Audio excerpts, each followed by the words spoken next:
एक बार की बात है, एक गांव में एक लड़का रहता था। वो लड़का पढ़ाई में बहुत होशियार था, लेकिन उसकी पढ़ाई नहीं हो पाती थी क्योंकि वो लड़का अपना घर भी चलाया करता था। वो रोज अपने खेत में जाता, दिन भर वहाँ काम करता और शाम को घर वापस आकर वो थोड़ी बहुत पढ़ाई कर लिया करता था। अब जब वो लड़का 12वीं क्लास में गया तो सभी गांव वालों को ये लग रहा था कि हमारे गांव से ये ही लड़का 12वीं क्लास में फर्स्ट आएगा, क्योंकि गांव वालों को भी पता था कि वो लड़का पढ़ाई में बहुत होशियार है। तो 12वीं का एग्ज़ाम आया, लड़के ने एग्ज़ाम दिया और जब 12वीं का रिजल्ट आया तो वो लड़का किसी कारण से एक सब्जेक्ट में फेल हो गया।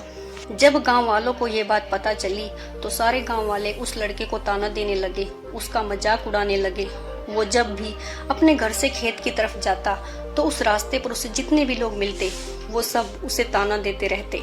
अब वो लड़का लोगों के ताने सुनकर बहुत परेशान हो जाता है और ये बात वो अपने उस्ताद को बताता है कि उस्ताद जी, मैं जब भी अपने घर से खेत की तरफ जाता हूँ तो उस रास्ते पर जितने भी लोग मुझे मिलते हैं सब मेरा मजाक उड़ाते हैं।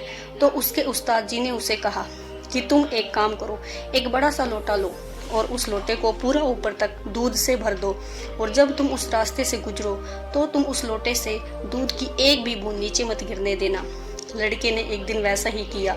जब वो उस रास्ते से दूध का लोटा लेकर निकला तो उसका फोकस उस लोटे पर इतना था कि उसे लोगों की आवाज़ सुनाई ही नहीं दी। वो इतना ध्यान से उस लोटे को लेकर चल रहा था कि उस लोटे से दूध की एक भी बूंद नीचे ना गिरे। इसकी वजह से उसे लोगों के तानों की आवाज़ सुनाई ही नहीं दी। तो दोस्तों, इस कहानी से हमें यह सीख मिलती है कि अगर हमें अपना लक्ष्य हासिल करना है तो हमें बहरा बन जाना है। हमारा फोकस सिर्फ और सिर्फ हमारे लक्ष्य पर होना चाहिए, लोगों की बातों पर नहीं। Thanks for watching.